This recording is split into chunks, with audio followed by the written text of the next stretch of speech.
Good evening to all of you. मैं विजय कुशवाहा। आज हमने एक नया प्रैक्टिस सेट यूपी पुलिस का करना है। प्रैक्टिस सेट ये छठवां है। इससे पहले 5 किए और उससे पहले 2 यूपी पुलिस के हमने 2019 के प्रीवियस ईयर्स के पेपर किए थे। उम्मीद है आपको लेक्चर अच्छे लगे होंगे। आज का लेक्चर स्टार्ट करने से पहले आप लोगों से रिक्वेस्ट है, अगर आपको लेक्चर अच्छा लगे प्लीज़ सब्सक्राइब जरूर कर दीजिएगा, लाइक कर दीजिएगा और शेयर कर दीजिएगा दोस्तों। चलिए स्टार्ट करते हैं। पहला क्वेश्चन, एक कार 40 किलोमीटर प्रति घंटे की चाल से अपनी यात्रा प्रारंभ करती है। प्रत्येक घंटे वह अपनी चाल पिछली चाल की तुलना में 5 किलोमीटर प्रति घंटा बढ़ा देती है। इस तरह उसने अपनी यात्रा कुल 10 घंटे में समाप्त कर ली। संपूर्ण यात्रा में उसकी औसत चाल क्या रही? A car starts its journey at 40 km per hour. It increases its speed by 5 km per hour after each hour. It finishes its journey in 10 hours. Find its average speed during the travel. उसने अपनी travelling start की थी car ने 40 kilometre per hour की speed से, और हर घंटे क्या हो रहा है, वह अपनी चाल पिछली चाल की तुलना में 5 किलोमीटर बढ़ा देती है। तो अगली चाल कितनी जाएगी? 45 किलोमीटर पर आवर। फिर 5 किलोमीटर बढ़ा देगी तो तीसरी चाल क्या हो जाएगी? उसकी 50 किलोमीटर, और इस तरह से चलते चली जाएगी। 40 kilometre per hour 40 kilometre per hour से स्टार्ट किया, यानी कि 40 किलोमीटर पर आवर का जो स्पीड है 40 किलोमीटर पर आवर, ये क्या बताती है कि कार जो है 1 घंटे में कितने किलोमीटर चलती है? 40 किलोमीटर। तो पहले घंटे में 40 किलोमीटर चली, दूसरे घंटे में 45 किलोमीटर चली, तीसरे घंटे 55, इसी चौथे घंटे में चलेगी 55, है ना? तो ये कहानी चलती चली जाएगी। और पूछा क्या, उसकी औसत चाल क्या है? कार की जो औसत चाल होती है, किसी भी चीज़ की औसत चाल होती है, वो क्या होती है? कुल चली गई दूरी बटे कुल लगा समय, total distance travelled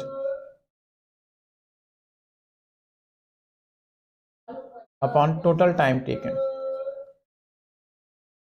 total time taken, कुल चली गई दूरी बटे कुल लगा समय।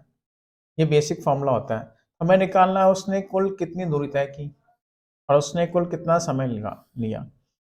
तो इस केस में कुल चली गई दूरी निकालना, टोटल समय तो पता चल जा रहा है यहाँ से। टोटल उसने 10 घंटे की दूरी तय की है, तो ये तो हमें पता है कि 10 घंटे चल दी। अब वो कुल कितना दूरी तय की उसने, ये नहीं पता, तो बस वही निकालना, यही टारगेट हमारा। अब पहले घंटे में 40 चली, दूसरे घंटे 45 चली, तीसरे घंटे 50 चली, ऐसे चलती चली। ये देखें आप, ये क्या है? एक समांतर श्रेणी चल रही है। समांतर श्रेणी में पदों का मान निकालने का एक तरीका होता है। हम क्या करते हैं, पहला पद ले लेते हैं 40 प्लस, अब हमें 10वां पद निकालना है। अब इसके बाद क्या हो रहा है, ये देखो अंतर कितने का चल रहा है, इसमें 5 का ऐड हो रहा है, 5 का ऐड हो रहा है, 5 का ऐड हो रहा है। तो ये 5 ऐड होंगे, आगे कब तक ऐड होंगे? ये तो 40 के बाद टोटल 10 घंटे चलने हैं। तो पहले घंटे में 40 चली, इसका मतलब है अगले 9 घंटे उसने 5 कवर करने हैं। वो मैं क्या कर लूँ, 9 कर दूँ यहाँ पे। तो 40 और 45 टोटल 85। इसका मतलब जो लास्ट वाला टर्म होता है, ये क्या आता है? Last term. ये लास्ट टर्म क्या हो गया? 85। आखिरी वाला टर्म क्या हो जाएगा? 85 किलोमीटर हो जाएगा। इसे समझ लीजिए अच्छी तरह से। मैं अभी फिर से समझा दूंगा इसको, इसे क्वेश्चन को करा दे पहले। तो टोटल डिस्टेंस, अब ये हमारे पास एक समांतर श्रेणी है। इस समांतर श्रेणी में कुल चली गई दूरी, इसका मतलब 40 प्लस 45 प्लस 50, 85 तक मुझे ऐड करना है। तो समांतर श्रेणी को ऐड करने का तरीका, पहले हम इसका क्या बनाते हैं? एवरेज बनाते हैं। एवरेज बनाने का तरीका, किसी भी समांतर श्रेणी का एवरेज बनाने के 2 तरीके होते हैं। एक तो उसका मिड पॉइंट, उसका एवरेज होता है। दूसरा, पहले टर्म और लास्ट वाले टर्म को जोड़िए और उसका आधा कर दीजिए। किसी भी समांतर श्रेणी का औसत कैसे मिलता है? उसका मध्य बिंदु औसत होगा, या फिर पहली संख्या पहले टर्म और लास्ट वाले टर्म का औसत ही पूरी समांतर श्रेणी का औसत होता है। अब इसका सम कैसे बनता है? योग, ये हो जाएगा 125/2 योग बनाने के लिए जितनी संख्याएं होती है उतनी संख्या से गुणा कर देते हैं। टोटल 10 घंटे चला ना, हर घंटे इसका मतलब ये है कि 10 दूरियां होंगी। ये हो गया, इसका क्या हो जाएगा, सम हो जाएगा बस 10 इंटू 125/2। ये 10 से 10 क्लियर हो जाएगा। 125 का आधा 62.5 62.5 किलोमीटर पर आवर इसकी ये औसत चाल हो जाएगी। ठीक, तो यहाँ पे आपने देख लिया, एक दो चीज सीखी हूँ, अभी एक ही चीज सिखाई है, मैं दूसरी सिखा दूंगा कि किसी भी समांतर श्रेणी में लास्ट वाला टर्म कैसे निकलता है। एक एग्जाम्पल और ले लेते हैं लास्ट वाला टर्म निकालने के लिए। जैसे मान लीजिए 5+4, 5 में 4 ऐड करते हैं, चलिए 5 में 4 किया 9, 9 में 4 किया 13। इस तरह से मुझे मान लीजिए 20वां टर्म निकालना है, 20वां टर्म निकालना है, वो क्या होगा। तो भाई हम पहला वाला टर्म लिख लें 5। अब इस पे बात क्या हो रहा है, हर बार क्या ऐड हो रहा है, 4 ऐड हो रहा है, 4 ऐड हो रहा है, 4 ऐड हो रहा है। तो ये तो पहला टर्म है 5। अब इसके बाद जो टर्म बचे हैं वो 19 बचे हैं, यानी कि यहाँ से यहाँ तक 19 टर्म बचे होंगे। इसका मतलब है 4 4 4 करके हमें कितनी बार और ऐड करने हैं, 19 और ऐड करने। तो 5 + 19 चौक 76 81, यानी कि लास्टवा पद हमारा क्या हो जाएगा, इसका 81 हो जाएगा। ये एक तरीका होता है अंतिम वाला पद निकालने का। दूसरा इसमें पॉइंट आपने ये सीखना है, किसी भी समांतर श्रेणी में सभी पदों का योग क्या होता है। जैसे यही था 5 + 9 + 13, ये चल रही थी, कहाँ तक गई थी हमारे ने, कहाँ तक निकाले थे, चलो कोई नहीं। 13 + 4 करके 17, 21, 4 25, 4 29, मान लीजिए ये हमारे पास एक सीरीज चल रही है, इसका सम निकालना है। तो हम पहले क्या करते हैं, किसी भी समांतर श्रेणी का जो एवरेज होता है वो उसका मध्य बिंदु होता है। या फिर पहला टर्म उठाइए और लास्ट वाले टर्म उठाइए, इन दोनों का एवरेज बनाइए, पूरी श्रेणी का एवरेज मिल जाएगा। हम पहले इसका एवरेज बनाते हैं, पहला टर्म उठाइए, लास्ट वाला टर्म उठाइए और डिवाइड कर दीजिए, ये औसत होता है। और यहाँ से लेके यहाँ तक 29 तक था, यहाँ से लेके यहाँ तक कितने पद हैं, उस पद से नंबर ऑफ टर्म्स से आप इंटू कर देते हैं कितने पद हैं यहाँ पे। ठीक है, मैं ये पूरा क्वेश्चन कर रहा हूँ, बस आप समझ लीजिए कैसे करते हैं, कितने से। बाकी नेक्स्ट क्वेश्चन देखते हैं। एक कार अपनी यात्रा 500 मीटर पर मिनट की चाल से आरंभ करती है, प्रत्येक मिनट में पिछले मिनट की तुलना में 125 मीटर की दूरी अधिक तय करती है। 5 मिनट की यात्रा के दौरान उसकी औसत चाल क्या रही। A car starts its journey at 500 meter per minute. After each minute, it covers 125 meter more than before. During the traveling of 5 minutes, what was its average speed? भाई 500 मीटर की स्पीड से उसने स्टार्ट की अपनी journey, metre पर minute की speed, यानी कि हर एक मिनट में 500 मीटर, एक मिनट में 500 मीटर चलती है, इसने स्टार्ट की। और प्रत्येक मिनट वह पिछले मिनट की तुलना में 125 किलोमीटर 25 मीटर आगे बढ़ जाती है और ज़्यादा देर तय करती है, यानी अगली बार जो है 500 नहीं तय करेगी, 125 मीटर ज़्यादा तय करेगी, यानी कि 625 मीटर तय करेगी। तीसरी बार यानी तीसरे मिनट में वो क्या करेगी, 125 और ज़्यादा करेगी, यानी कि 750 चलेगी। इस तरह से वो चलेगी, 5 ही तो है, फिर 750 चलेगी, फिर अगली बार चौथी बार क्या चलेगी, 125 और चलेगी चौथे मिनट में, यानी कि 875 मीटर चलेगी। और लास्ट बार जो फिर 125 चलेगी, तो 5 मिनट में वो चल देगी 900 मीटर। 125 25 जुड़ा 9, 1000 हो जाएगी, 1000 मीटर चल देगी। बस यहाँ हमें पता है एवरेज स्पीड क्या होती है, एवरेज स्पीड औसत चाल, कुल चली गई दूरी बटे कुल लगा समय। तो ये तो पक्का है, ये 5 मिनट की कहानी, तो 5 मिनट तो नीचे हो जाएगा। और कुल चली गई दूरी, इसको जोड़ना है, या तो आप 1 बाई 1 जोड़ लीजिए या फिर इसका पहले एवरेज बना लीजिए। मिड पॉइंट ही इसका क्या होगा, एवरेज होगा। किसी समांतर श्रेणी का मिड पॉइंट क्या होता है, उसका एवरेज होता है। कितनी संख्या है, 5 संख्या है ना, इसलिए 5 से गुणा कर दीजिए, इसका ये हो गया 5 × 750 मीटर। ये मीटर पर मिनट है और आंसर किलोमीटर पर आवर दिया है। तो मैं पहले इस मिनट को पहले क्या कर दूं, 60 से इंटू करके इसे सेकंड बना देता हूँ। तो हमारा क्या हो जाएगा, मीटर पर सेकेंड हो गया। अब आपको पता है मीटर पर सेकेंड को किलोमीटर पर आवर में बदलने के लिए हम क्या करते हैं, 18/5 से गुणा कर देते हैं। अब ये किससे बदल जाएगा, किलोमीटर पर आवर। बस अब इसे सिंपल करना है, तो 5 से 5 कैंसिल हो जाएगा,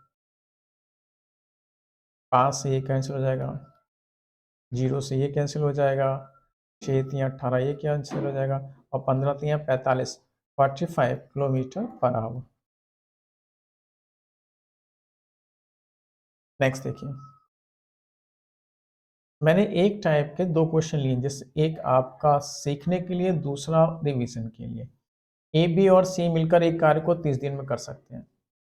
ए बी और सी मिलकर एक कार्य को 30 दिन में कर सकते हैं। ए और सी कुल कार्य, ए और सी की कुल कार्य क्षमता बी की कार्य क्षमता की 2 गुनी है।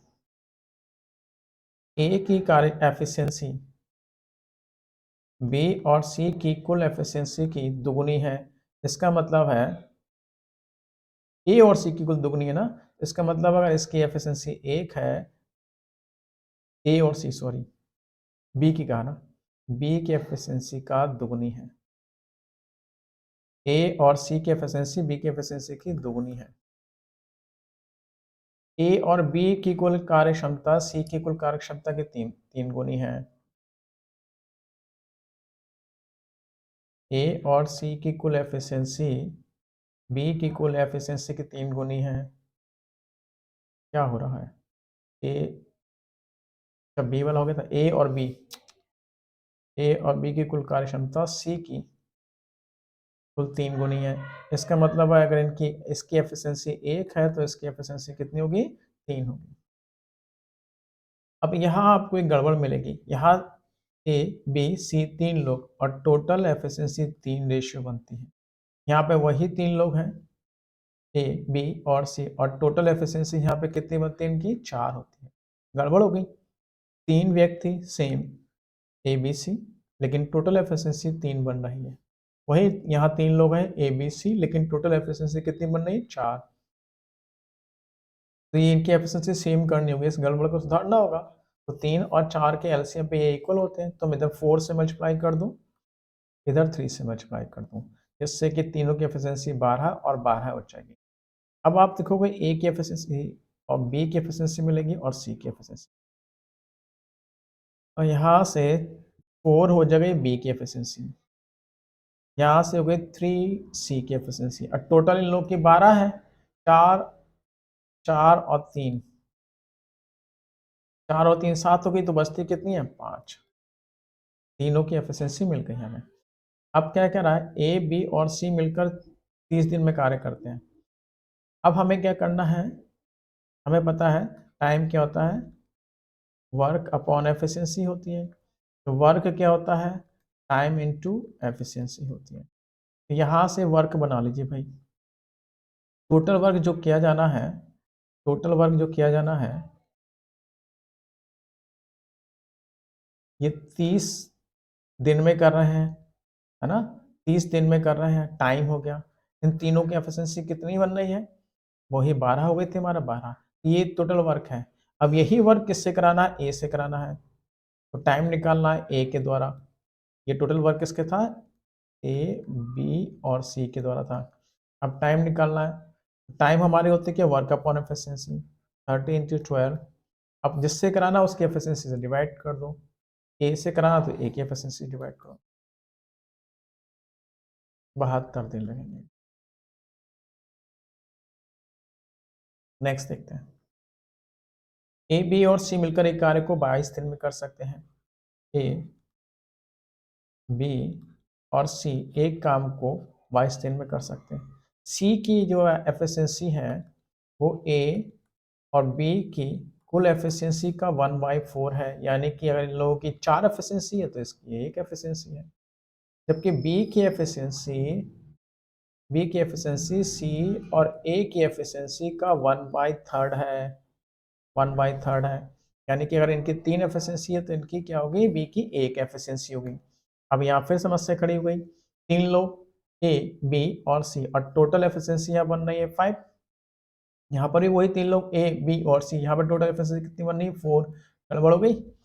वही सेम 3 लोग, तो एफिशिएंसी भी भाई सेम होनी चाहिए। तो 5 एंड 4 पे ये एलसीएम पे ये इक्वल हो जाएंगे, यानी 20 पे। तो सर 20 बनाने के लिए मैं क्या करूँगा 4 से मल्टीप्लाई करूँगा, इससे 20 बनाने के लिए क्या करूँगा मैं 5 से मल्टीप्लाई। तो इस तरह से ए, बी और सी तीनों की एफिशिएंसी मिल जाएगी। यहाँ से देखो सी की एफिशिएंसी कितनी हो जाएगी 4, यहाँ से बी की एफिशिएंसी कितनी हो जाएगी 5, हमारा बचा ए, 5 चौक 20, 5 और 4 9, सॉरी 9, और तीनों की 20 थी। अगर ये 2 की 9 है तो इसका मतलब इसकी कितनी होगी 11 एफिशिएंसी होगी। अब वर्क बना दें, टोटल काम ए बी सी 22 दिन में कर रहे हैं, 22 दिन में करते हैं। इनके तीनों की टोटल एफिशिएंसी हमने देख लिया 20 है। अब टाइम निकालना है, जिससे काम कराना उसकी एफिशिएंसी से डिवाइड करते हैं। किससे कराना है हमें, ए से ही कराना ना, हाँ ए से ही कराना है। तो ये 22 इंटू 20, ए की एफिशिएंसी से डिवाइड कर दो, कितना है 11, 40 डेज, 40 दिन। नेक्स्ट 10.5 मीटर लंबी, 4.8 मीटर ऊंची, 19.2 सेंटीमीटर चौड़ी एक दीवार बनाई जानी है। प्रत्येक ईंट की लंबाई 18 सेंटीमीटर, चौड़ाई 12 सेंटीमीटर, ऊंचाई 4 सेंटीमीटर। यदि गारे मसाले का आयतन नगण्य मान लिया जाए तो दीवार बनाने के लिए कुल कितनी ईंटों की आवश्यकता होगी। तो ईंटों की संख्या सीधी सी बात है, ईंटों की संख्या कैसे बनेगी, दीवार का आयतन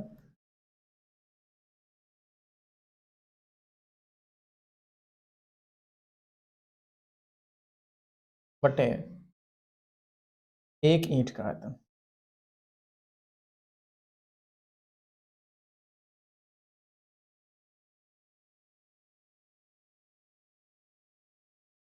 सिंपल सा है। दरअसल ये बनता कैसे है भाई, जो दीवार का आयतन होगा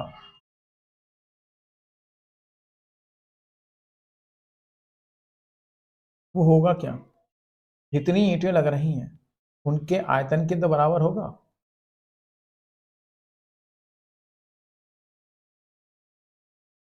यहाँ से ईंट का आयतन नीचे आ जाता है, यही फॉर्मूला बनता है।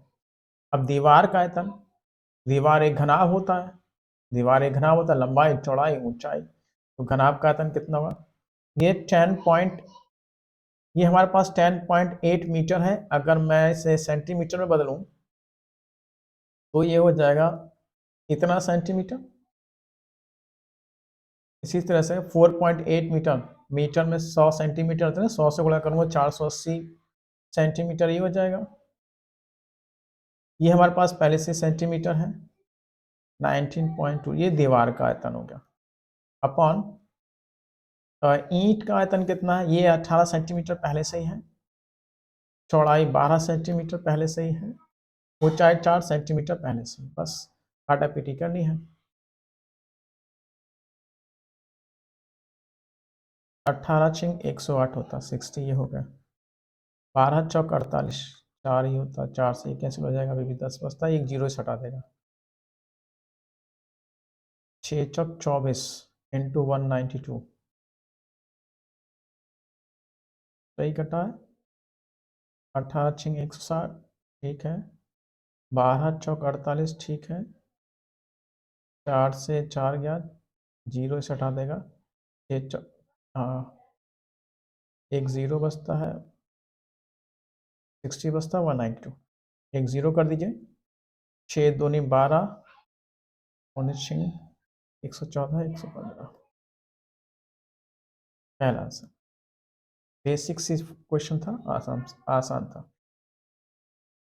सेकेंड क्वेश्चन देखिए, 14.4 मीटर लंबी, 9.4 मीटर ऊंची और 13.5 सेंटीमीटर चौड़ी दीवार बनाने के लिए, अच्छा सेम क्वेश्चन है, बस यहाँ एक अंतर है, यदि गारे मिट्टी का आयतन दीवार के आयतन का 20% हो।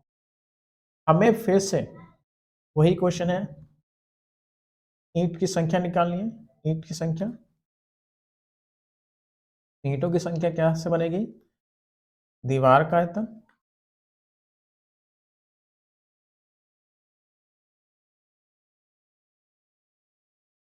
अब दीवार का आयतन पूरा-पूरा नहीं लिया है क्योंकि दीवार के आयतन में पूरी-पूरी हमने ईंटें नहीं लगानी है, उसमें गारे मिट्टी का भी आयतन लेना है।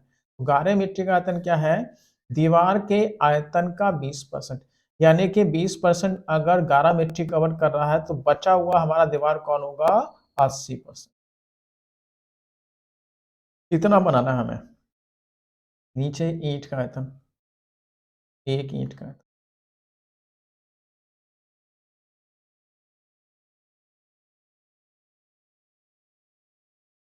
दीवार का था लंबाई गुणे चौड़ाई भाई घनाभ के आकार की होती है।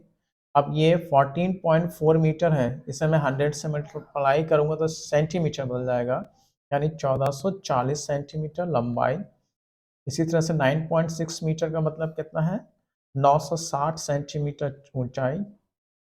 ये ये तो पहले से सेंटीमीटर में है, 13.5 सेंटीमीटर में। और हमारा है 80/100। इतना दीवार कैसा बनना है? और ईंट का आयतन कितना है? 32, 24, 15 सेंटीमीटर। 32, 24 और 15 सेंटीमीटर। तो एक जीरो और एक जीरो तो मैंने ये खत्म कर दिया, एक जीरो इस पॉइंट को खत्म कर देगा। अच्छा, ये 24 चौक 96 होता है, 16 दूनी 32, 16 निम्मा 144, दो से ये आपका कैंसिल हो जाएगा, 15 निम्मा 135 होता है, 9981 और 8 दूनी 16, 81 इंटू 16। 6 वाला ऑप्शन है यही होगा, 1296। 7 देखें, ए और बी दो संख्याओं का औसत 19 है। दो संख्या है हमारे पास ए और बी, इनका औसत 19 है, तो योग कितना हो जाएगा इनका? 38। 19 इंटू 2, मैं अभी गुणा नहीं कर रहा, उसकी वजह है। जब b को c द्वारा प्रतिस्थापित किया था, b की जगह पे कौन आ गया? c, यानी अब हमारे पास रह गए a और c। तो औसत में 2 की वृद्धि हो जाती है, यानी 19 की जगह पे औसत कितना हो गया हमारा? 21। तो योग कितना हो जाएगा? क्योंकि 2 लोग हैं इसलिए 2 से गुणा किया जाए। और जब a को c द्वारा प्रतिस्थापित किया जाता है, अब a की जगह पे आ गया c, यानी कि अब हो गए c और b। तो औसत में 1 की कमी हो जाती है, यानी 19 की जगह पे औसत कितना रह गया हमारा? 18। योग के लिए 2 से मल्टीप्लाई। अब इस तरह की इक्वेशन एक ही तरह सॉल्व कर सकते हैं, आप जोड़ लीजिए। एक ए आपके पास कितने हैं? 2 ए। एक बी और एक बी, कितने बी हैं आपके पास? 2 बी। एक सी और एक सी, कितने सी हो गए? 2 सी हो गए। इधर ऐड करेंगे, 2 तो हमारा कॉमन है, और ये हो गया 40, 58। 2 से 2 कैंसिल हो गया। ए प्लस बी प्लस सी हमारा हो गया 58। हमसे पूछा क्या गया है? ए बी और सी का औसत क्या होगा? बस 3 संख्या है तो इनका एवरेज कितना होगा? ये तो योग था, इन्हें मैं क्या कर दूं? 3 से डिवाइड कर दूं। 19 3 57 तो 19.33 आएगा। नेक्स्ट एक क्वेश्चन और होगा इसी पे। ए बी, ए और बी दो संख्या का औसत 33 है। ए और बी दो संख्याओं का औसत 33 है। फिर से लिख लीजिए, 33 इंटू 2 कर देते हैं दो संख्याओं का औसत योग बनाने के लिए। जब b को c द्वारा प्रतिस्थापित किया था, b को रिप्लेस किया था c से, आ गया c। तो 3 की कमी हो जाती है, औसत में 3 की कमी हो जाती है, यानी औसत रह गया आपका 13 रह गया है, तो 2 ही लोग हैं और इसलिए 2 से मल्टीप्लाई करेंगे। और जब a को c द्वारा प्रतिस्थापित किया था, a को c द्वारा, तो हमारे पास कौन हो जाएगा? c और b रह जाते हैं। तो औसत में 2 की वृद्धि होती है, तो 33 की जगह औसत क्या हो जाएगा? 35 हो जाएगा। फिर वही प्रोसीजर कर लीजिए। आपके पास कितने ए होंगे? 2 ए होंगे, 2 बी होंगे, 2 सी होंगे जोड़ने पे। इधर 2 कॉमन हो जाएगा, जोड़ लो। ये तो हो गया 30 30 90 और 98 98 हो गया। 2 से 2 कैंसिल हो जाएगा आपका। तो अब आपके पास क्या हो गया? ए प्लस बी प्लस सी कितना हो गया? 98 हो गया। इस बार हमने औसत नहीं पूछा है, इस बार आपसे पूछा क्या गया है? प्रत्येक संख्या का मान क्या होगा? देखिए, अब प्रत्येक संख्या मान करने के लिए मुझे ये घटाना पड़ेगा 33 इंटू 2,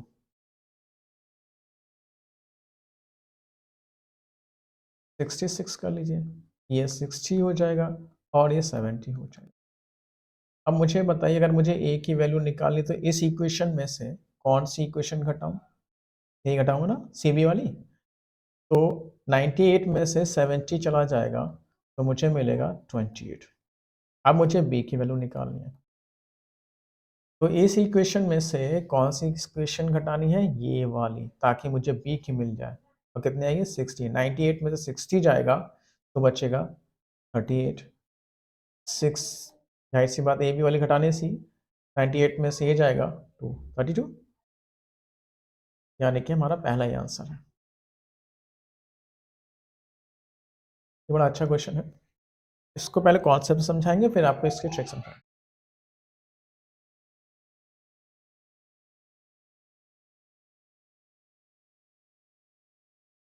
देखिए, a plus B is to B plus C is to C plus A is equal to 354 है। हमें ए बी, बी सी और सी ए का रेशियो निकालना है। चलो पहले कॉन्सेप्ट से करते हैं इसको।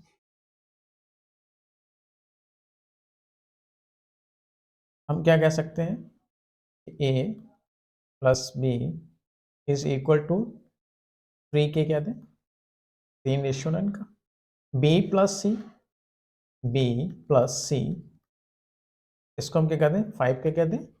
रेशियो 5 है ना इनका।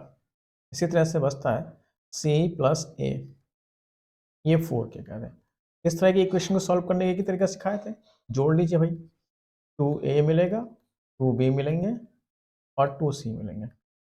इधर 9 और 2 11, 11 की हो गया। यस, 2 5 क्या 3 5 है, सॉरी ये 3 5 है। 3 5 8 4 12 के हो जाएंगे। यहाँ से ये 6 के बचा। अगर मुझे a का वैल्यू निकालनी तो बताइए, इस इक्वेशन में इधर लिखता हूँ, a प्लस बी प्लस सी कितना मिल गया मुझको? 6 के। इस इक्वेशन में से कौन सी इक्वेशन घटाऊं कि मुझे a की वैल्यू मिल जाए? है ना, ये वाली। अगर मैं इस इक्वेशन में से ये इक्वेशन घटा दूं तो मुझे a की वैल्यू मिलेगी। तो ये 5 के या 6 के घट के बचेगा 1 के। अब मुझे b की वैल्यू निकालनी है। इसमें से अगर मैं ये वाली इक्वेशन घटा दूं, c से c कैंसिल हो जाएगा, a से a कैंसिल हो जाएगा, b की वैल्यू बचेगी। 6 में से 4 गया, 2 के बचेगा। और इसी तरह से c की वैल्यू निकालनी है तो बचा 6 में से 3 जाएगा, 3 के बचेगा।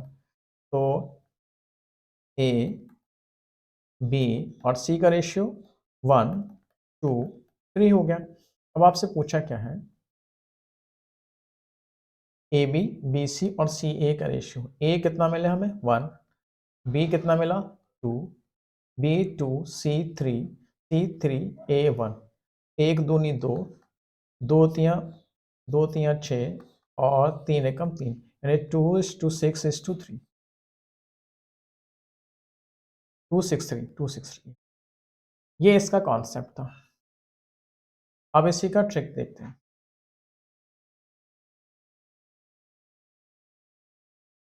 ट्रिक आई कहीं नहीं से, ट्रिक आई है एक्चुअली इसी कॉन्सेप्ट से। जो कॉन्सेप्ट हमने किया था उसी से आई है। मैंने इस पे एक पूरा लेक्चर बनाया, लगभग 1.5-2 घंटे का होगा लेक्चर, 1-1.5 घंटे का लेक्चर है, रेशियो को कैसे बनाया जाता है रेशियो पे। तो उसे प्लीज़ देख लीजिएगा, आपके बेसिक स्ट्रांग हो जाएगी रेशियो से जुड़ी हुई। देखिए हमें क्या दे रखा है? a plus B two, B plus C, C plus A, 3 5 और 4। ये 2-2 के ग्रुप हैं, 2-2 के जोड़े हैं। हमने जब जोड़ा था, कॉन्सेप्ट में जोड़ा था, तो हमें क्या मिला था? 2 ए मिले थे, 2 बी मिले, 2 सी मिले थे ना। तो ये सब 2-2 हैं। तो हम करते हैं क्या है, इन सबको जोड़ के 3 5 8 4 12 और उसको आधा कर देते हैं, कितना था? 6। अब मैं 6 में से 3 माइनस करूंगा, 6 में से 3 माइनस करूंगा, 6 में से 3 जाएगा, बचेगा 3, 6 में से 5 जाएगा, बचेगा 1, 6 में से 4 जाएगा, बचेगा 2। अब देखो इसमें क्या मिसिंग था? सी, यानी कि ये सी का रेशियो है। इसमें क्या मिसिंग है? ए, तो ये ए का रेशियो है और जाहिर सी बात है बी का रेशियो है। अब आ जाइए, हमें क्या निकालना? A B is to B C is to C A. A B कितना है? एक दूनी दो। बी सी कितना है? दो तीन छः। और सी ए कितना है? तीन एकम तीन। ये इसकी ट्रिक है। एक एग्जाम्पल अब और लिया होगा मैंने, उसमें और क्लियर हो जाएगा। ए प्लस बी प्लस सी है, ठीक है। ट्रिक से ही मैं करा रहा हूँ, कॉन्सेप्ट आप समझ गए होंगे। A B B C is to C A, यहाँ प्लस होगा। कितना है? 5 7 6 5 7 12 6 18 18। 18 का हाफ करें कितना आएगा? 9। 9 में से 5 जाएगा, 4 बचेगा। 9 में से 7 जाएगा, 2 बचेगा। 9 में से 6 जाएगा, 3 बचेगा। क्या मिसिंग है? इसमें क्या मिसिंग है? सी, यानी कि ये सी का रेशियो है। इसमें क्या मिसिंग है? ए, यानी कि ये ए का रेशियो है। इसमें बी का। ये सब मैं कोई ट्रिक स्पेशली नहीं बनाई, ये कॉन्सेप्ट को ही मैंने शॉर्ट कर दिया। जो कॉन्सेप्ट सीखा था वहीं से बनाया है। अब A B is to B C is to, नहीं नहीं, इस बार ए बी बी सी सी इसको नहीं बनाया है, इस बार ये निकालना। 2a² plus 3b² upon 4c² plus 3a²। रख दीजिए। देखिए वैसे तो हमें ये एक्चुअली रेशियो है और यहाँ पे रेशियो को नहीं रखवाया, संख्याएं रखाया है। हम मैथमेटिकली हम रेशियो नहीं रख सकते, लेकिन जब पावरें सेम होती हैं, power to power to power to same है और एक डिवीजन का साइन बीच में लगा होता है, तो हम सीधे सीधे रेशियो को रख सकते हैं। क्यों है ऐसा? इसे समझाने में थोड़ा टाइम लग जाएगा, इसलिए नहीं समझा। ए की जगह पे 2 रख दीजिए, तो 2 का स्क्वायर हो गया 4। बी की जगह पर रख दीजिए 3, 3 का स्क्वायर हो गया 9। ए की जगह पे ए स्क्वायर की जगह 4। सी स्क्वायर है हमारे पास 4 16। तो 4 दूनी 8, 9 3 27 27 हो गया। नीचे 16 चौक 64 64 हो गया। 4 3 12 हो गया। ये 35 आ गया और ये 70 76 सॉरी, थर्ड आंसर। एक व्यापारी 7200 रुपये में दो वस्तुएं खरीदता है, ठीक है। पहले को 10% के लाभ पर और दूसरे को 8% की हानि पर बेचता है। सौदे में उसे कुल 7% का लाभ होता है। हानि पर बेची गई वस्तु का क्रय मूल्य क्या है? ध्यान समझिए, जब भी मिक्सिंग होती है तो वहां पर आपका एलिगेशन लग सकता है। हम इसे बाय एलिगेशन बनाएंगे।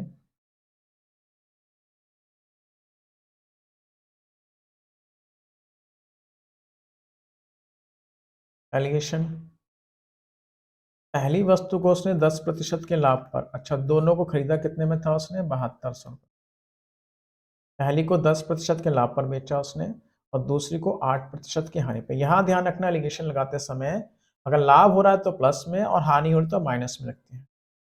पूरे सौदे में उसे 7% का लाभ हो रहा है, पूरे सौदे में 7% का लाभ होता है। एलिगेशन जानते ही होंगे, अगर नहीं जानते तो सीख लीजिए भाई, बहुत क्वेश्चन आते हैं उसके। इनका डिफरेंस 3, इसका रेशो देगा, इसका डिफरेंस 8 और 7 15 होगा, घटा मत दीजिएगा, माइनस और प्लस का डिफरेंस जुड़ जाता है भाई। +7 का और +3 का डिफरेंस, अंतर की बात करें, डिफरेंस घट के बनता है। -8 -5 का अंतर घटकर बनता है। लेकिन जब अपोजिट साइन होते हैं, जब अपोजिट साइन होते हैं तो उनका अंतर जुड़ के बनता है। 9 में से 9 3 में कितना था? 12। क्यों? आप ये सब कॉन्सेप्ट जानते होंगे। 1 हो गया, 5 हो गया, तो रेशियो 5:4।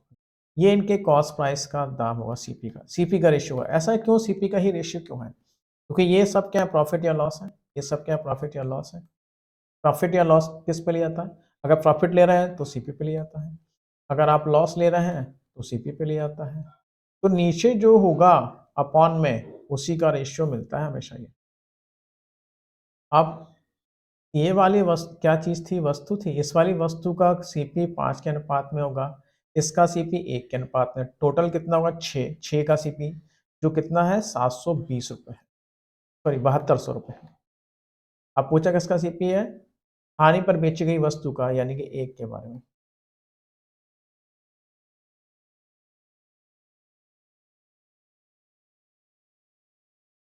नेक्स्ट देखिए, एक व्यापारी 4500 में 2 बकरियां खरीदता है। सेम क्वेश्चन बनाया मैंने, सेम टाइप का। 4500 रुपए में 2 बकरियां खरीदता है। पहली को वो 13% के लाभ पर बेच देता है, पहली को वह 13% के लाभ पर बेचता है और दूसरी को 7% की हानि पे। हानि हो रही है इसलिए माइनस लिखेंगे, 7% का लॉस हो रहा है दूसरी। और टोटल बेच कितने में रहा है वो? ये सीपी टोटल था और एसपी टोटल। बेच कितने में रहा है उसको? 4725 रुपये में। मुझे यहाँ निकालना है पूरे सौदे में क्या हुआ उसे, प्रॉफिट या लॉस। तो यहाँ से देखिए 4500 की खरीदी उसने सभी को और 4725 में बेची, प्रॉफिट हो गया 225 का प्रॉफिट हो गया। किस पर हुआ? 4500 रुपये पे हुआ, 5%। तो उसको प्रॉफिट हो गया पूरे सौदे में 5% का। निकालिए डिफरेंस। प्लस है घट के निकलेगा 8, माइनस प्लस है जुड़ के निकलेगा 12।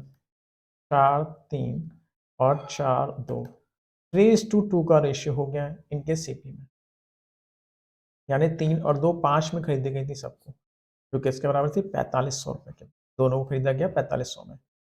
किसका सीपी पूछा है? लाभ पर बेची गई वस्तु का, तो 3 के बारे में पूछा, तो 3 के बारे में। 9 3 2700 रुपये। उम्मीद है ये भी कॉन्सेप्ट समझ में आ गया होगा आपको। किसी संख्या को 17 से भाग करने पर शेष 12 प्राप्त होता है, संख्या के 5 गुने को 17 से भाग किया जाए करने पर शेष क्या होगा? देखिए, किसी संख्या को 17 से भाग करने पर, मान लीजिए ये क्यू बार में गया, पहले हम कॉन्सेप्ट समझेंगे फिर इसकी ट्रिक बनाएंगे। क्यू बार में चला जाएगा और शेष कितना मिला? 12। शेष कितना मिला? 12। संख्या के 5 गुने को, इस संख्या के 5 गुने को अगर हम 17 से भाग किया जाए तो शेष क्या मिलेगा? कॉन्सेप्ट समझ रहे हैं हम लोग। देखिए, आपको ये पढ़ा होगा आपने, किसी संख्या को 5 से भाग करने पर 4 बार जाता है, शेष 3 मिलता है। संख्या क्या है? तो हम क्या करते हैं, इन दोनों की मल्टीप्लाई करते हैं और प्लस ये कर देते हैं। 5 चौक 20 और 3, 5 चौक 20 और 3 23 संख्या मिल जाती है ना? ये सीखा होगा आपने। तो अब वो क्या कह रहा है, किसी संख्या को, किसी संख्या को 17 से भाग किया जाता है, किसी संख्या को 17 से भाग किया जाता है। मान लीजिए क्यू बार में गया, शेष कितना मिला आपको? 12 मिला। संख्या हमारी क्या हो जाएगी? इन दोनों को मैं मल्टीप्लाई करूं, 17 इंटू क्यू और प्लस 12 कर दूं, संख्या ये हो जाएगी। अब क्या कह रहा है, संख्या के 5 गुने को 17 से भाग करें। तो मैं, ये संख्या है हमारी ना, अब मैं इसे 5 गुना कर रहा हूँ, तो 17 क्यू प्लस 12 के 5 गुने को मैं 17 से ही भाग करूँ तो शेष क्या? ठीक, यहाँ से ये 17 इंटू 5 क्यू हो जाएगा, प्लस ये 12 पंजे 60 हो जाएगा। आप समझिएगा ध्यान से। शेषफल प्रमेय कहती है ये भाई पहले से ही डिविजिबल है 7 से, यहाँ से क्या है, 7 से कट 17 से कट रहा है ना ये पूरा पूरा टर्म जो है 17 से कट रहा है ये पूरा पद। इस वाले पद, यहाँ से शेष कितना मिलेगा? 0 मिलेगा। यहाँ से रिमाइंडर कितना मिलेगा? 0 मिलेगा। और यहाँ से 17 तिया 51, रिमाइंडर कितना मिलेगा? 9 मिलेगा। तो टोटल शेष कितना मिलेगा? 9 मिलेगा।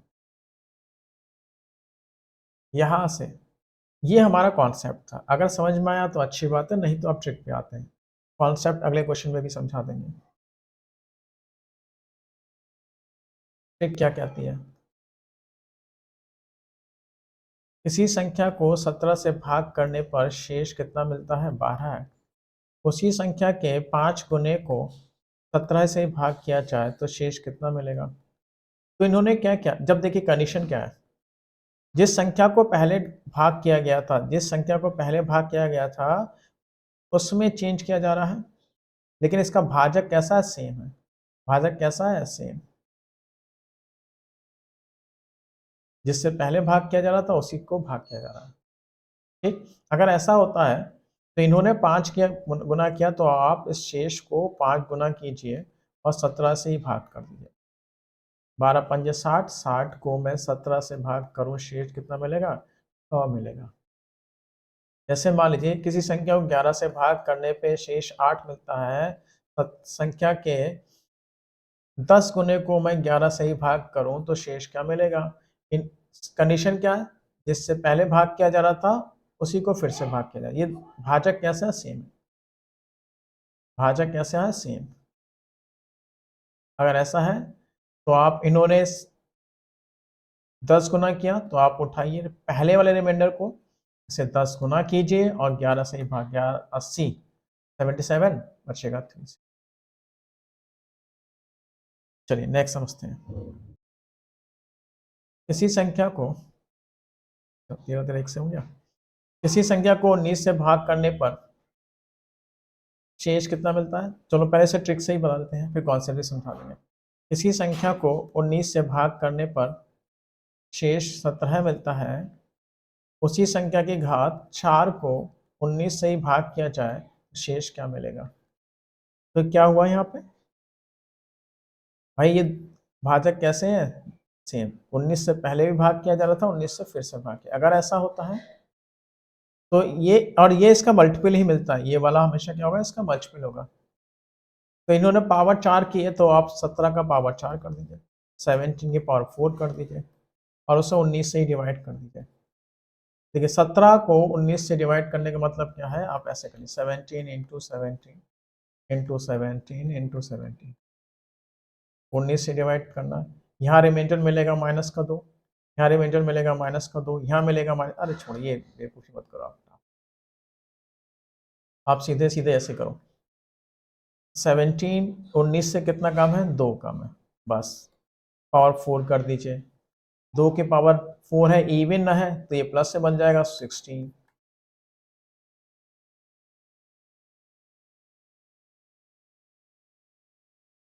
ये छोटा है तो इसका मतलब शेष कितना होगा? ये आप लोगों ने रिमाइंडर थ्योरम में पढ़ा होगा ऐसे। जैसे मैं अगर 5 को 7 से भाग 5 को 7 से भाग करता हूँ, शेष कितना मिलेगा मुझे? यही मिलेगा, छोटा है ना। ये 5 की पावर 4 को मैं 7 से डिवाइड करूं तो ये 2 कम है इससे, तो -2 कर देता हूँ। अब तो बड़ा है ना, इसकी पावर 4, फिर से 16/7, 7 दूनी 14 और बच्चे का शेष कितना? 2। ये थोड़ा रिवीजन करा दिया मैंने जल्दी जल्दी, आप शायद पढ़े हैं, पढ़े ही होंगे। रिमाइंडर थ्योरम बड़ा नंबर सिस्टम का बड़ा इंपॉर्टेंट पॉइंट है, वहां से लिया गया। नेक्स्ट, √5 √5 √5 √5 इस तरह से अनंत तक जा रहा है, इसकी वैल्यू क्या होगी? पहले हम कॉन्सेप्ट समझते हैं।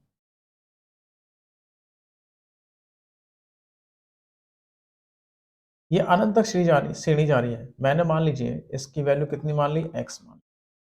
अनंत तक का मतलब अनंत, बहुत लंबी कहानी है। तो अगर मैं पूरे सीरीज को x माना है तो मैं अगर एक उसके टर्म को छोड़ दूं तो बाकी टर्म भी तो x ही होंगे हमारी। समझ रहे हैं? इतना पैसा है, मान लीजिए बहुत सारा पैसा, बहुत सारा, उसमें से मैंने 5 रुपए निकाल लिए आपके पास, तो आपके पास बहुत सारा ही पैसा रहेगा। 5 रुपए ना के बराबर होगा। तो उसी तरह से अगर हमने पूरे को माना था x, अगर उसमें से मैंने एक √5 को छोड़कर बाकी √5 सारे ले लिए तो हम उसे भी x कह सकते हैं। तो मेरे पास अब क्या बनेगा? x is equal to x। और आपको पता है रूट हटाने के लिए क्या करना पड़ता है, दोनों इसको होल स्क्वायर करेंगे, ये रूट को कैंसिल कर देगा,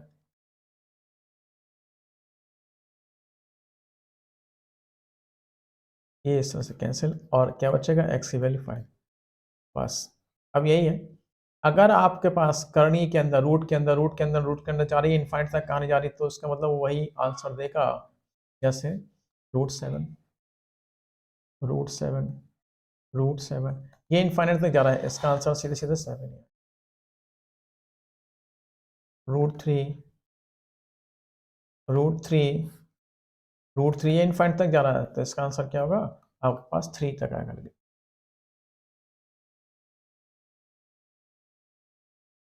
यहाँ देखिए ये जो हमारा है, ये इनफाइनाइट तक नहीं जाता, ये 1 2 3 टर्म तक होता है। तो हम इसके ट्रिक पे आ जाते हैं, कॉन्सेप्ट का भी फिर समझाएंगे। ट्रिक पे आते हैं, क्या करते हैं हम, रूट का मतलब क्या होता है, ये जो लिखा नहीं जाता, वर्गमूल में लिखा जाता है, घनमूल में लिखा जाएगा, क्यूब रूट में लिखा जाता है 3, फोर्थ रूट में लिखा जाएगा 3, लेकिन वर्गमूल में 2 नहीं लगाते हैं, वर्गमूल में 2 नहीं लगाते, ऐसे सीधे सीधे ऐसा लिखते हैं। ये 2 है, तो हम क्या करेंगे, पहली बात तो ये 7 है, 7 बेस बनाएंगे, फिर ये 2, 2 कितने कितनी, 1 2 3 4 है, यानी कि जितने 7 होंगे उतनी दूंगा ना, 1 2 3 4, टू द पावर 4 कर देते हैं, ये कितना आएगा 16। अब हम क्या करेंगे, एक पावर कम करके 15, 16 में से एक कम करके 15 और नीचे 16, ये इसकी ट्रिक होती है। जैसे मैं एक एग्जांपल और लेता हूँ, अगर मान लीजिए √5, √5, √5, √5 और √5, इसकी वैल्यू निकालनी है, 1 2 3 4 5 है ना, अनंत तक नहीं, अगर ये अनंत तक जाता है, इनफाइनाइट तक जाता है, इसका आंसर 5 मिल जाता, तो ये तो हमारा 5 बेस ही रहेगा। अब ये 2 है हमारे पास, कितने, 1 2 3 4 5 है, टू द पावर 5 होती 32, तो क्या कर लेंगे, 32 नीचे रखेंगे और 1 माइनस करके 31, इसकी वैल्यू होगी ये। अब ये हमारा है यहाँ से, और इधर हमें कितना, ये 7 की पावर है, 7 की पावर 3 होती है 5x/48, बेस इक्वल तो पावर भी equal, 15/16 is equal to 3 into 5x/48, x की वैल्यू कितनी जाएगी, चलिए मैं इसका कॉन्सेप्ट भी समझा देता हूँ आपको, एक छोटा सा एग्जांपल लेके इसका छोटा सा एग्जांपल लेके समझाता हूँ कॉन्सेप्ट।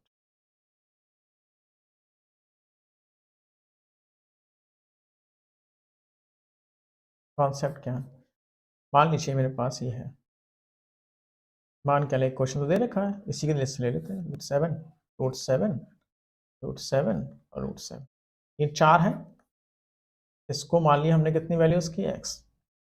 अब मुझे होल रूट हटाना है, तो दोनों होल स्क्वायर करेंगे, दोनों स्क्वायर करेंगे तो ये क्या होगा, कैंसिल हो जाएगा। इसमें मैंने लेक्चर बना रखे हैं, सीरीज 1, सीरीज 2, सीरीज 3, इस तरह से कई सारी सीरीज बना रखी हैं, आप उसको पढ़ लीजिए एग्जाम से जाने से पहले।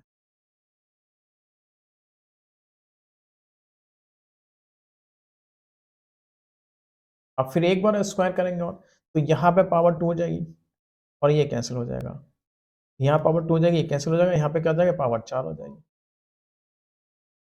7 2 7, उससे जरूर देख लीजिएगा, सीरीज 1 सीरीज 2 करके मैंने लेक्चर बना रखे हैं, उसमें आपको बहुत कुछ सीखने को मिलेगा, इसकी मैंने और ट्रिक भी बनाई है, और शॉर्टकट है, x⁴, फिर एक बार और स्क्वायर करेंगे, यहाँ 4 हो जाएगी, 2 हो जाएगी, और ये वाला हट जाएगा, और यहाँ पे x⁴ हो जाएगी, फिर एक बार और करेंगे क्योंकि ये भी बचा है इसे हटाने के लिए, तो 8 हो जाएगी, 4 हो जाएगी, 2 हो जाएगी, और ये 7 हो जाएगी, और x⁴ ये 16 हो जाएगी। तो इस तरह से x टू द पावर 16, 1 2 3, सबका बेस सेम है ना, 8 4 12 13 14 और एक 15, 7 टू द पावर 15, और यहाँ से x कितना हो जाएगा, पावर दूसरी तरफ जाती है तो अपॉन में बदल जाती है। ये भी एक ट्रिक है, ये लास्ट वाला इसका स्टेप भी ट्रिक बनाई है मैंने, वो अगर आप लेक्चर देखेंगे तो आपको और भी चीज़ें समझ में आएंगी अच्छी तरह से। घनमूल भी होता है, घनमूल वर्गमूल भी होता है, वर्गमूल घनमूल भी होता है, काफ़ी चीज़ें होती हैं। वह छोटी से छोटी संख्या क्या हुई जिसको यदि 126, 162 तथा 108 से भाग किया जाए तो प्रत्येक दशा में शेष 6 प्राप्त हुए। आप इसे 126 से भाग करोगे, जो भी आंसर होगा इनमें से शेष मिलेगा 6। 162 से भाग करोगे तो शेष मिलेगा 6। 108 से भाग करोगे शेष मिलेगा 6। इसका मतलब है ये इनमें सब में 6 एक्स्ट्रा है, जो एक्स्ट्रा मिल रहा है शेष के रूप में। अगर मैं वो 6 हटा दूं, इनमें से 6 हटा दूं, 6 हटा दूं, तो एक ऐसी संख्या मिलेगी जो इनसे और इनसे और इससे पूर्णतः कटेगी। तो मैं 6 हटा दूं यहाँ से, तो मेरे पास क्या बचेगा, 3208। यहाँ से 6 हटा दूं 2268, यहाँ से 6 हटा दूं 2057, यहाँ से 6 हटा दूं 3416, यही यही संख्या मिलेंगी हमें।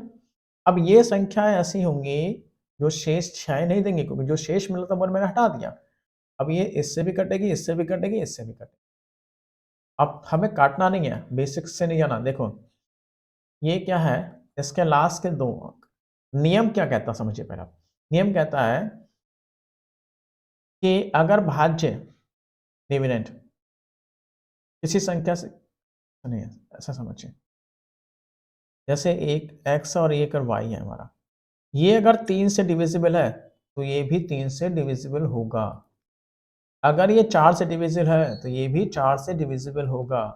अगर हमारा भागफल 5 से डिविजिबल है तो हमारा भाज्य 5 से डिविजिबल होगा ही होगा। अगर ये 11 से डिविजिबल है तो हमारा भागफल भाज्य सॉरी भाज्य भी 11 से डिविजिबल होगा, ये नियम कहता है हमारा। बस तो देखो भाई, अगर ये 108 से कट रहा है, अगर ये संख्याएं 108, हमारा जो भी आंसर होगा वो 108 से कटना चाहिए, और 108 क्या एक भाजक है, तो ये 4 से कट रहा है। 4 से कटने का नियम क्या होता है, किसी भी संख्या के अंतिम 2 अंक अगर 4 से कट रहे हैं तो पूरी संख्या 4 से कट जाएगी। जैसे 4 से कटने का नियम समझिए, 24868, इसके अंतिम 2 अंक 4 से कट रहे हैं, इसका मतलब पूरी संख्या 4 से कट जाएगी।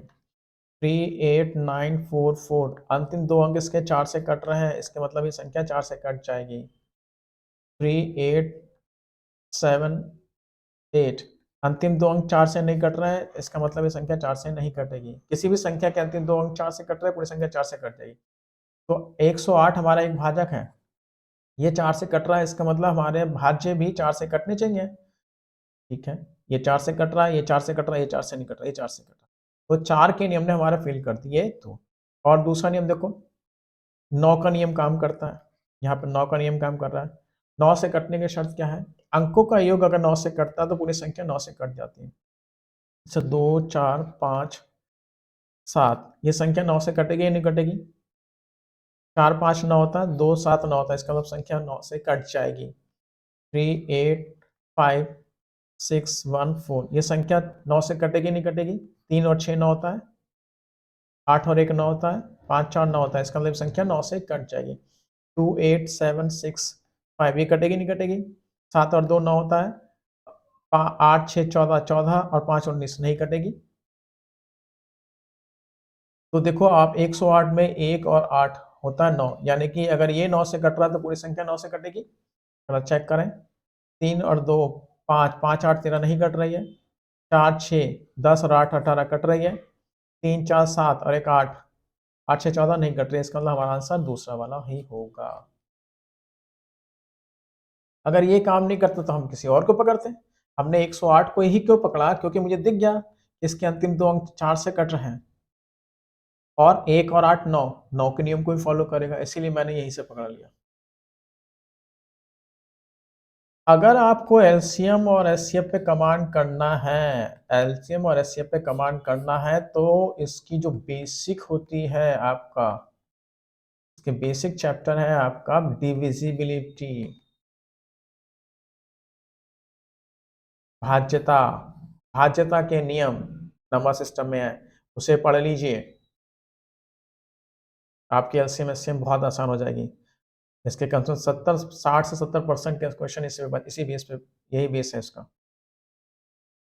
वह बड़ी से बड़ी संख्या क्या होगी, जिसे 1800 से छोटी हो, जो 1800 से छोटी हो, और जिसे 6, 11, 6, 11 और 18 से भाग किया जाए तो प्रत्येक दिशा में शेष शून्य मिल जाए। हमें इससे मतलब ही नहीं, हमारा ऑप्शन भैया ये सब 1800 से छोटे हैं, ठीक है, 1800 छोटे हैं, हम तो मतलब ही नहीं, क्यों ढूंढे हम उसको। 6 से कटनी चाहिए, 11 से कटनी चाहिए, 18 से कटनी है। देखो 6 का मतलब 18 समझो, 18 पकड़ते हैं, 18 से कटने का मतलब है 9 से कटना, 18 से कटने का मतलब है 9 से कटना। अब प्रत्येक दिशा में शेष शून्य मिलना चाहिए, इसका मतलब ये पहले से ही इन संख्या से कट रहे हैं, कोई एक्स्ट्रा शेष नहीं मिल रहा है।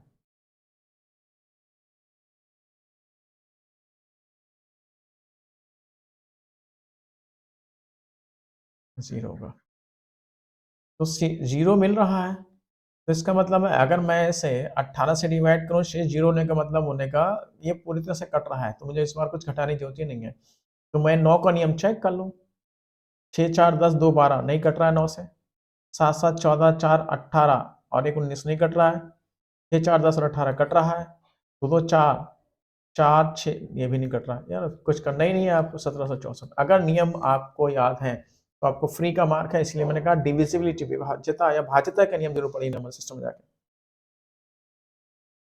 अभी तो मेरे पास समय नहीं तो मैं आपको आगे इस चैप्टर को पढ़ा दूंगा।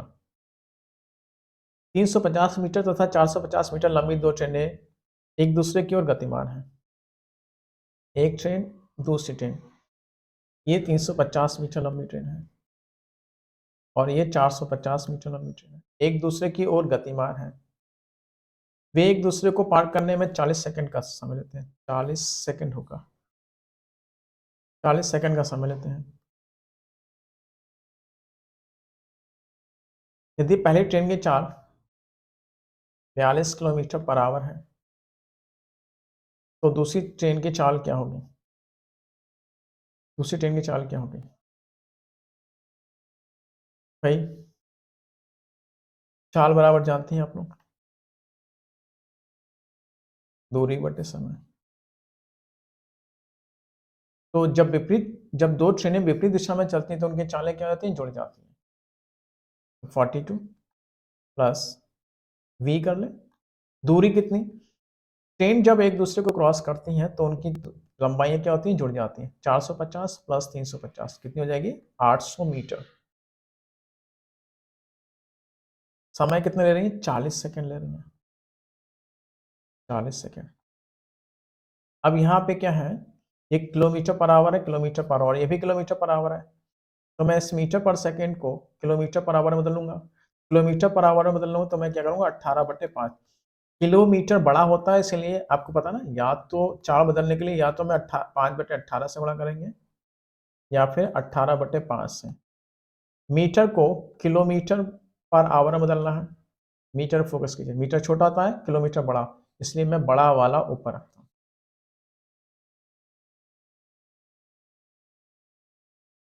चलिए काटिए, 4 दूनी 5 चौक 18 चौक 72, 42 प्लस v 72, v कितना हो जाएगा? 30 किलोमीटर पर आवर।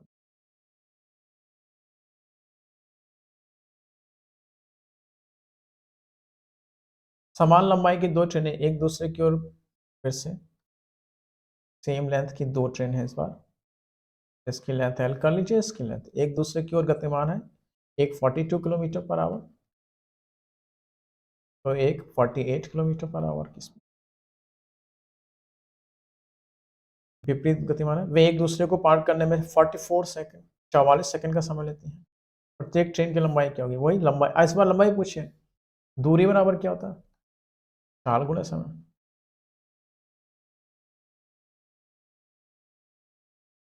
तो दोनों की दूरी जुड़ जाती है। दूरी बराबर चाल गुणे समय। चाल विपरीत दिशा में चालें जुड़ती हैं। 42 और 48 को जोड़ लीजिए, 90 हो जाएगा, 90 किलोमीटर पर आवर। समय कितना लग रहा है? 44 सेकंड लग रहा है। यूनिट बेसिक क्वेश्चन है, बस यूनिट चेंज का खिला हेल है इसमें थोड़ा सा।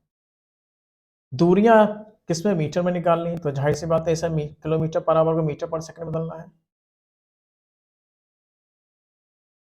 किलोमीटर पर आवर एक चाल है, इसे मीटर पर सेकंड बदलना है। मैंने बताया या तो 5/18 से गुणा करते हैं या फिर 18/5 से गुणा करते हैं। किलोमीटर बड़ा है, मीटर छोटा है, छोटा वाला ऊपर हैगा। ये हो गया मीटर पर सेकंड। 44 सेकंड। सेकंड से सेकंड कैंसिल हो जाएगा। 18 पंजे 90, 2 से ये चला जाएगा 22,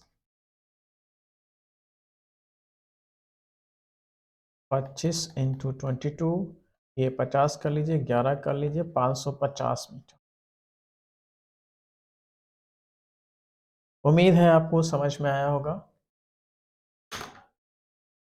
मेहनत कीजिए, कोशिश कीजिए ज़्यादा से ज़्यादा रीजनिंग की, ज़्यादा से ज़्यादा हिंदी पढ़ने की। समय कम है, ये और यूपीजी कर लीजिए। समय कम है, समय कम है तो ये आपके सॉलिड मार्क्स बनाएंगे। बाकी आप जीएस पढ़ेंगे कोई फ़ायदा नहीं है। जीएस में सिर्फ यूपीजी के पढ़ सकते हो, जीएस पढ़ने का समय चला गया है। मैथ्स आपकी अच्छी है तो मैथ्स भी कवर कर सकते हो। सॉलिड नंबर दिलाएगा आपका रीजनिंग, सॉलिड नंबर दिलाएगा हिंदी और यूपीजी के। मैथ्स का केवल practice set, practice set, practice set, practice set, practice set बनाइए। सारी कोचिंग वोचिंग बंद बैठ करिए, घर पे बैठिए और सिर्फ प्रैक्टिस सेट लगाइए और सिर्फ टेस्ट लगाइए। कोचिंग करने का समय चला गया, सिलेबस पूरा करने का समय चला गया, ये सब पहले ही कर लेना चाहिए। Thank you very much, good night two of you. Please subscribe कर दीजिएगा, लाइक कर दीजिएगा और दोस्तों को शेयर कर दीजिएगा।